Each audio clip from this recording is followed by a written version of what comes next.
This is amazing. We were here a wee while ago and this was a dry woodland, and here it is now a flooded wet woodland, and it's incredible. It's fascinating to see the transition, the landscape, watch it change.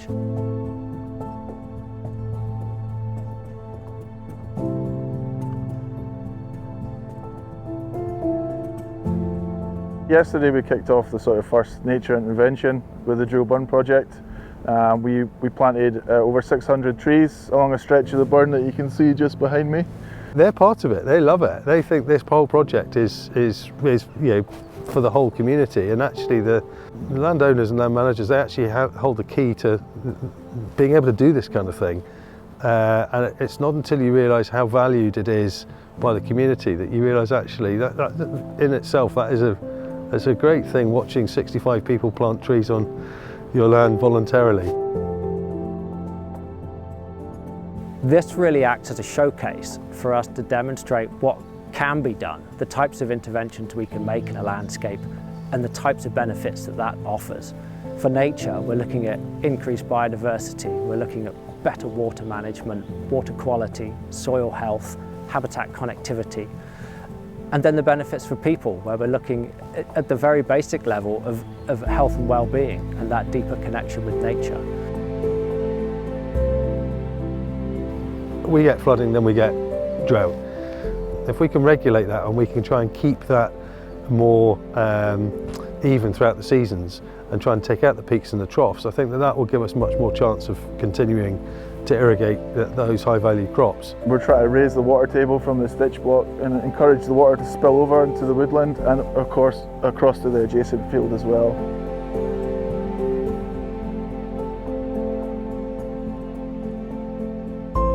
As you can see, it physically breaks up the flow of the river. So you have the weir here and you notice that the water above it is higher than the water below it. The water that's holding back is known as an impoundment, but it's not natural. So aquatic insects and fish that evolve in Scotland in these areas are not used to that slow running water, they need fast water. So it's quite important that these kind of weirs that we remove them and try and restore the river back to a normal balance.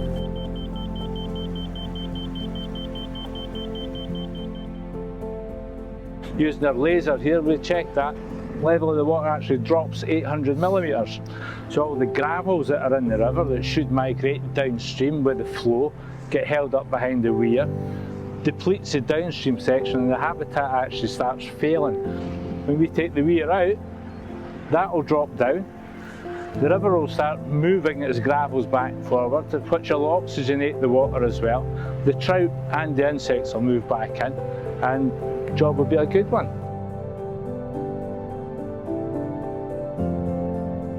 This is quite an easy thing to do, to knock a weir like this down.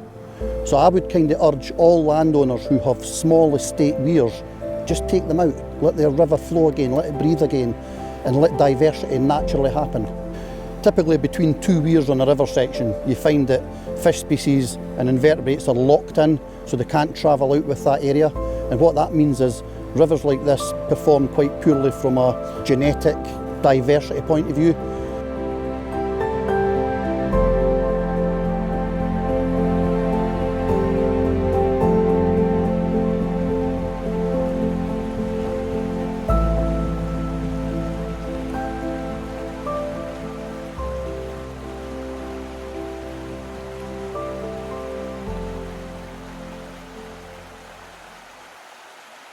We are back on the drill burn today, and this is the next phase of the project, which was looking to remove the ford that's been here since probably around the 90s.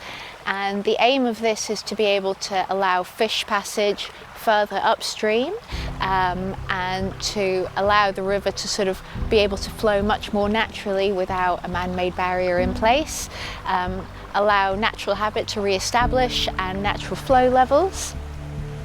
It was all sort of concrete and bags of concrete that are built up and then covered over, providing access to obviously the other part of the estate.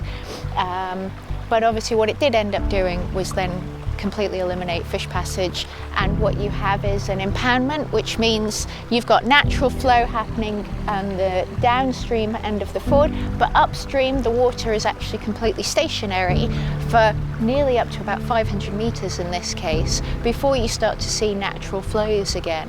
So this means not only are we allowing clean passage up to, let's say, the next barrier quite far upstream, but actually you'll see completely natural flows again.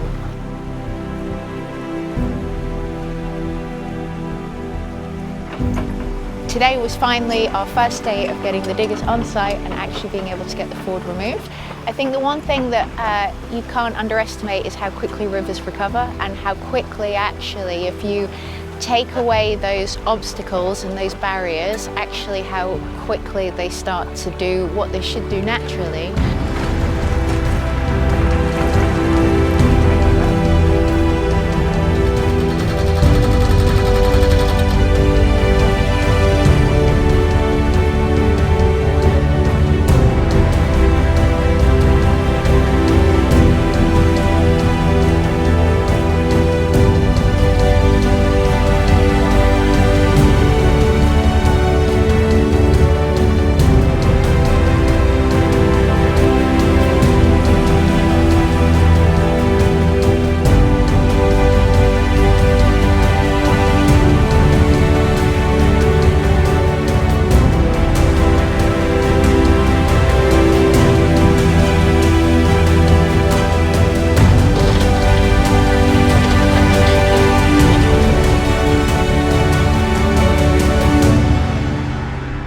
Contractors have been absolutely fantastic. It doesn't take very much to make a big difference, and I think this is what we see in a lot of instances. Small bits of work can make massive transformations. How it looks now is not what it's going to look like in another 3 months' time and in another 6 months. So getting to come back here and see the changes and seeing everything renaturalize, I think we'll see some really good things. It's a safe place to be when you know that everybody's learning it together. You limit the risk, but also we can try things, and we've got SEPA on our side. We're working with the authorities that would normally be slightly scary to approach. They're all working with us.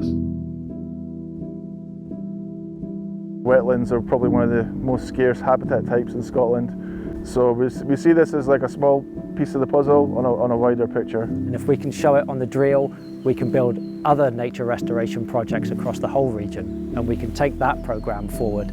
And if we can show the mechanism for that working at the regional level, that can be taken to other regions across Scotland and used far and wide.